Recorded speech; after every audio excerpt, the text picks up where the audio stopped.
नमस्कार दोस्तों, सभी का स्वागत है। आज आज आखिरी तारीख है जेडीए की दोनों स्कीम अटल विहार और गोविंद विहार के लिए। दोनों ही स्कीम के अंदर अब तक बहुत ज़्यादा फॉर्म्स आ चुके हैं। स्क्रीन पर जो आपको डेटा दिखाई दे रहा है वो कल शाम तक का डेटा है।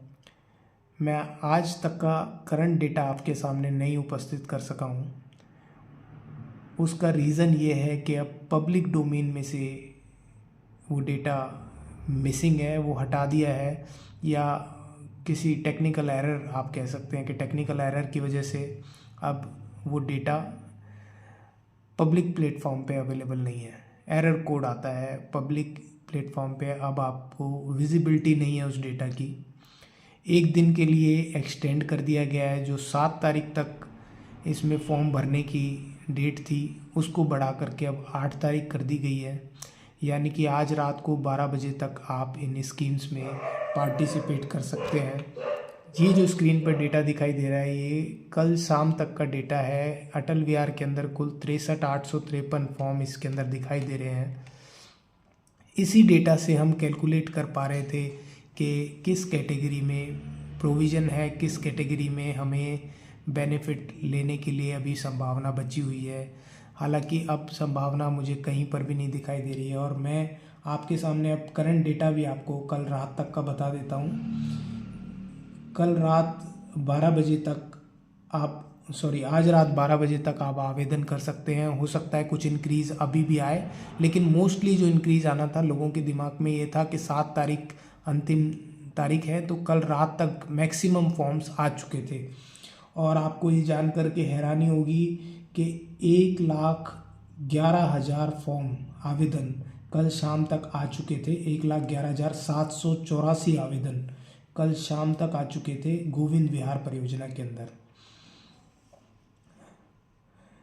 और अटल विहार के अंदर 70,058 आवेदन कल शाम तक आ चुके थे।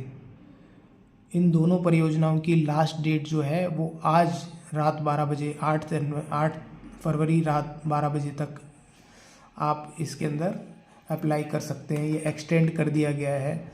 आप सोचिए इसको एक्सटेंड करने का रीज़न क्या है, क्यों इसे एक्सटेंड कर दिया गया है।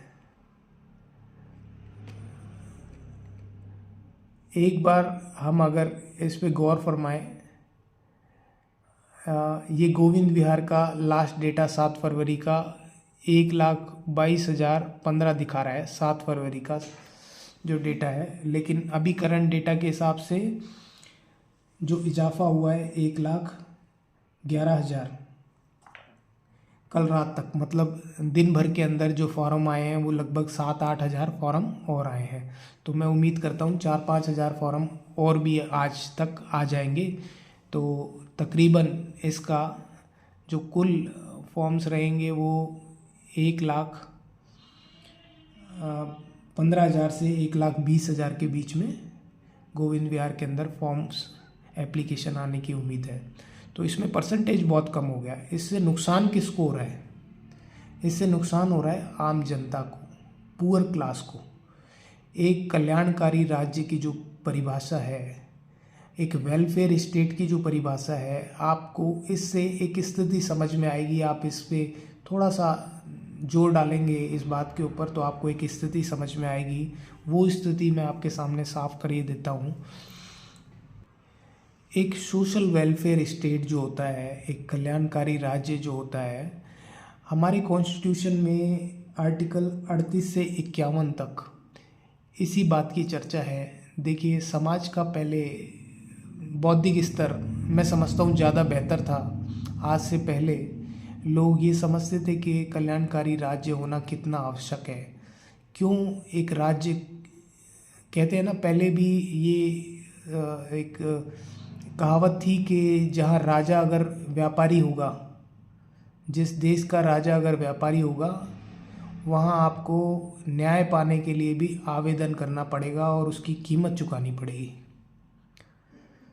तो जो कल्याणकारी राज्य हैं, अगर आप उनकी परिभाषा हमारे संविधान में है 38 से 51 तक कुछ स्कीम्स भी आपको कल्याणकारी राज्य की जो कॉन्स्टिट्यूशनल जो लाइबिलिटी है गवर्नमेंट की, उसके हिसाब से आप देखेंगे तो कुछ स्कीम्स हैं जैसे मनरेगा, मिड डे मील वगैरह, आयुष्मान वगैरह कुछ स्कीम्स हैं जो कि इस कल्याणकारी राज्य के इस संबंध में इस दिशा निर्देश के ऊपर बनाई गई स्कीम्स हैं।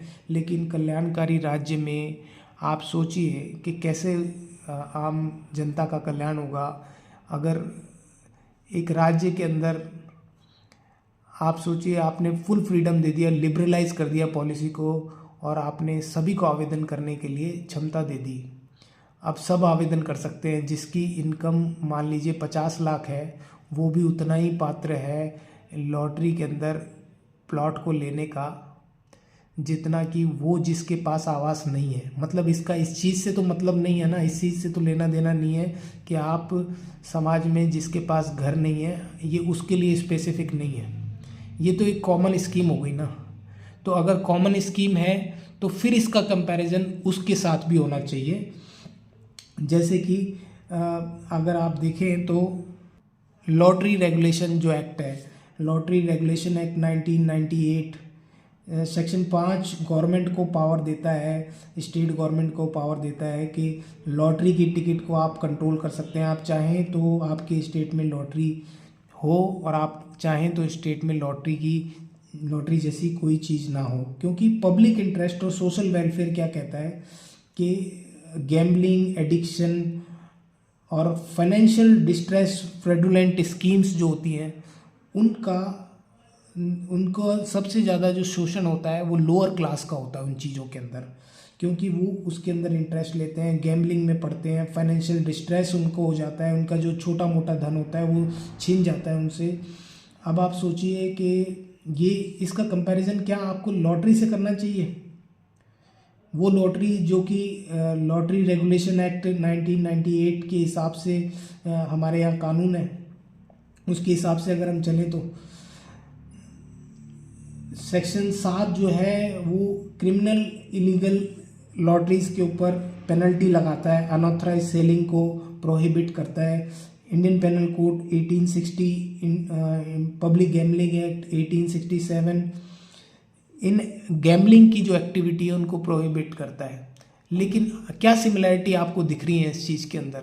एक स्कीम, गवर्नमेंट स्कीम, लॉटरी, मतलब आप सोचिए कि इससे सिर्फ लॉटरी से जो अर्जन हुआ है वो तकरीबन 16-17 करोड़ रुपए आपको, 18 करोड़ रुपए आपको, एक एवरेज अंदाज़ा बता रहा हूँ, 15 से 18 करोड़ के बीच में कुछ आज की डेट में इनकम हो गई होगी सिर्फ फॉर्म के सेल से।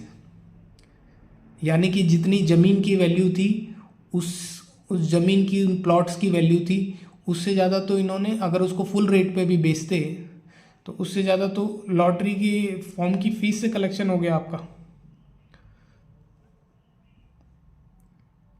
तो पर्पज़ क्या था? अब आपको सोचना चाहिए कि इसका पर्पज़ क्या था। अगर इसका पर्पज़ ये था, हम लॉटरी क्यों निकाल रहे हैं, राज्य सरकार लॉटरी क्यों निकाल रही है, इसका पर्पज़ ये होना चाहिए ना कि जो विस्थापित हैं या जो कमज़ोर हैं या जो निम्न वर्ग है जिसको सहायता की ज़रूरत है उसके उत्थान के लिए, कि उस तक भाई जो आज की डेट में जो महंगाई हो गई है बेहिसाब, भ्रष्टाचार, करप्शन की वजह से जो वैल्यू का, मनी की वैल्यू जो डिप्लीट हुई है, जो इन्फ्लेशन हुआ है, उसकी वजह से वो आम आदमी, गरीब आदमी जो मेहनत करके रोटी कमा रहा है उसके लिए मुश्किल हो गए हैं हालात। तो वो समाज से विस्थापित ना हो जाए, उसका जीवन स्तर और ज़्यादा गिर नहीं जाए, इसीलिए इस तरह की कल्याणकारी राज्य में स्कीम होनी चाहिए कि भाई उनको भी तो आवास की आवश्यकता है, जो यहाँ रोजगार करने के लिए आ रहे हैं, जो नए विस्थापित लोग हैं उनको भी तो आवास की, उनको भी तो रहने के लिए जगह की, उनके परिवारों को रहने के लिए जगह की आवश्यकता है। तो इस तरह से राज्य आपकी सहायता करेगा कि भाई हम कुछ रिजर्व कैटेगरी में प्लॉट निकाल रहे हैं जो सस्ती दरों पे दिए जाएंगे, लेकिन उसमें वो लोग आकर के बसेंगे जो उनके लिए निर्धारित रूप से जिनके जो योग्य हैं, जिनको उसकी आवश्यकता है, ऐसा नहीं कि जो 50 लाख रुपए महीना कमा रहा है वो भी उसके अंदर पार्टिसिपेट कर रहा है, अपने बेटे के नाम से भी अपने माँ के नाम से भी पार्टिसिपेट कर रहा है, आपने ओपन कर दिया स्कीम को, पूरा लिबरलाइज कर दिया। तो ये कमी किसकी आप समझेंगे इसके अंदर? जो पॉलिसी बना रहे हैं, ऐसे लोग जो पॉलिसी बनाने के लिए वहाँ पर बैठे हैं, वो उनको ये चीज़ सोचनी चाहिए ना कि आपका पर्सनल बेनिफिट नहीं हो रहा है इसके अंदर, आपके अकाउंट में पैसा नहीं आ रहा, राज्य के अकाउंट में बेनिफिट आ रहा है। तो राज्य का तो मेन उद्देश्य यही है ना कि वो कल्याणकारी राज्य हो, जनता का बेनिफिट हो उससे। तो किस तरह से बेनिफिट हो रहा है ये मेरी समझ से बाहर है। जुडिशियल सपोर्ट भी अगर आप देखें तो Krishna Kumar versus state of Haryana, supreme court ने एक रूलिंग दी थी कि भाई आपके स्टेट में अगर कोई गैमलिंग की परमिशन आपने दे दी और उस गैमलिंग की परमिशन को अगर अदर स्टेट में भी वो गैमलिंग, वो लॉटरी में उस गैमलिंग में कोई पार्टिसिपेट कर रहा है तो अदर स्टेट भी उसको बैन कर सकता है। अदर स्टेट के पास भी पावर है कि वो उस गैमलिंग को बैन कर दे। तो गैमलिंग के लिए एक तरफ आपका कानून है, आपकी सिद्धांत है कि आप सट्टेबाजी, गैमलिंग और इन सब चीज़ों को बंद करेंगे। आज भारत के अंदर कुछ स्टेट में ये पहले से लागू है, जैसे कि मध्य प्रदेश नहीं, बिहार, गुजरात और उत्तर प्रदेश, जिनके अंदर आप लॉटरी वगैरह नहीं कर सकते। गैमलिंग करना वहाँ पे स्टेट कॉन्स्टिट्यूशन के हिसाब से, स्टेट लॉज के हिसाब से बैन है। लेकिन आज की डेट में राजस्थान में ऐसा कोई बैन नहीं है। लेकिन ये कौन सा एग्जाम्पल है? आप लोगों को इस चीज़ को समझना ज़रूरी है कि हमारा समाज जो है वो किस डायरेक्शन में आगे बढ़ रहा है। अगर पॉलिसी मेकर्स को ये चीज़ नहीं समझ में आएगी तो किसको समझ में आएगी? पॉलिसी मेकर्स उनको किस लिए बनाया गया है? इसलिए ना कि वो समाज को सही डायरेक्शन दिखा सके, ना कि समाज की स्थिति को और बदतर होने के लिए आगे बढ़ाएं उस परंपरा को। इसे ओपन करके जिस तरह से आज 1,80,000 फॉर्म्स आपके पास आ गए, तो आपको क्या चाहिए था कि इसके अंदर वही जिसको रियलिटी में आवश्यकता है उसे ये प्लॉट मिले। इसका उद्देश्य क्या था? देखो, उद्देश्य से अगर आपका कोई उद्देश्य नहीं है तो भी बड़ी परेशानी है। और अगर आप अपने उद्देश्य को छोड़ करके डेविएशन हो जाता है आपका, आप कहीं और चले जाते हैं, उद्देश्य कुछ और है और आपको जाना कहीं और है, आप पहुंच कहीं और जाते हैं, तो ये फेलियर है, सिस्टम का फेलियर है। ये फेलियर है उन पॉलिसी बनाने वालों का। अब इसमें फेलियर होने का क्या रीज़न होता है? कहीं ना कहीं उस फेलियर का रीज़न होता है लालच। क्योंकि आपको लगा कि ठीक है स्टेट के खाते में पैसा आ रहा है। पॉलिसी मेकर का उद्देश्य ये नहीं है कि किसी स्टेट के खाते में पैसा आए। पॉलिसी मेकर का उद्देश्य ये है कि उसका राज्य रहने लायक हो, कल्याणकारी राज्य हो।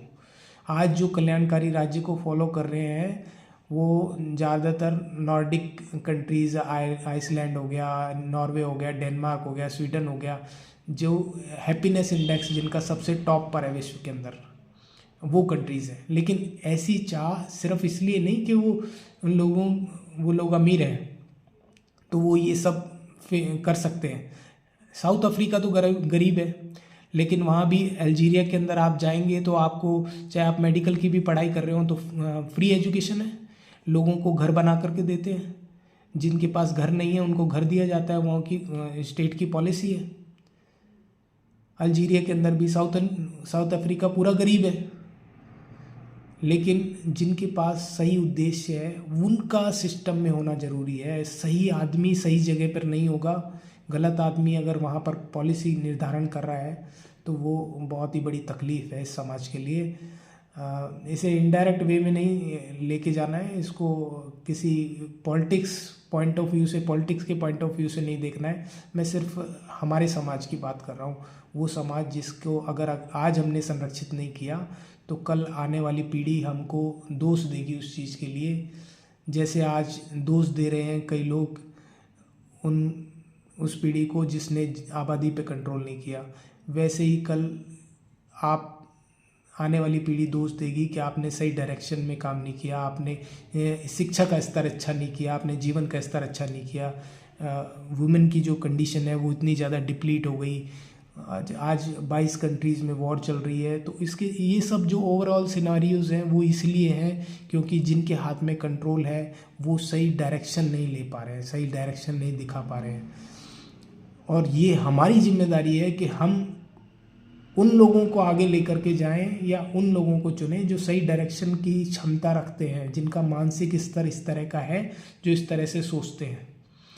मैंने आपको एग्जांपल उन कंट्रीज़ के दिए जो कि बहुत ज़्यादा सेटिस्फाइड है, जहाँ पर हैप्पीनेस इंडेक्स सबसे ऊपर है, नॉर्डिक कंट्रीज़ के। मैंने एग्जांपल आपको ऐसी कंट्री का भी दिया जहाँ पर पैसा नहीं है, गरीबी है, तकलीफ़ है, लेकिन वहाँ उद्देश्य जो है वो उद्देश्य से परे नहीं जा रहे हैं और समाज में। आज एक और एग्जांपल मैं आपको देता हूँ, सिंगापुर। आप देखिए, सिंगापुर में रहने के लिए जगह नहीं है, लेकिन आप पहला मकान लेंगे तो गवर्नमेंट से सब्सिडी मिलेगी आपको।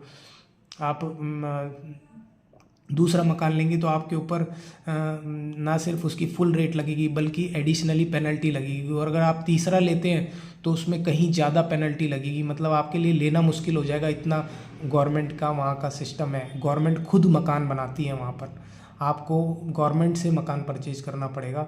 और मकान परचेज करने के लिए फॉर्मूला वही है, आप पहला ले रहे हैं, आपको ज़रूरत का जो चीज़ ले रहे हैं उसमें आपको सहायता मिलेगी, दूसरे में आपको उसके लिए एडिशनल पैसा देना पड़ेगा, आपको मुश्किल हो जाएगा उसको ख़रीदना, और तीसरा तो बिल्कुल आपके लिए मुश्किल हो जाएगा, आप खरीद ही नहीं पाएंगे।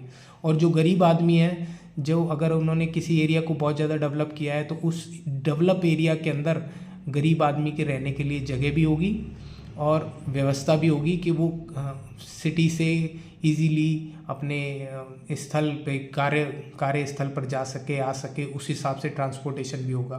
तो ये जो हाउसिंग पॉलिसी है, अगर आप हाउसिंग पॉलिसी की बात करें स्पेसिफिकली, तो सिंगापुर की इतनी बेटर है, मैं मानता हूँ बहुत बढ़िया है। मैं ये नहीं कह रहा हूँ कि हमारे देश की नहीं हो सकती है, हमारे देश से मतलब नहीं है, मतलब है कि हम सभी प्राणी हैं और ये पृथ्वी जो है ये हमारा निवास है। इसमें जहाँ लोगों की सोच समझ और उद्देश्य अच्छे हैं वहाँ पर जीवन का स्तर अच्छा है, और जहाँ सोच समझ और मानसिक स्थिति में बदलाव आ चुका है, वो डिप्लीट हो चुकी है, उसका स्तर गिर चुका है, वहाँ पर तकलीफ बहुत ज़्यादा बढ़ गई है।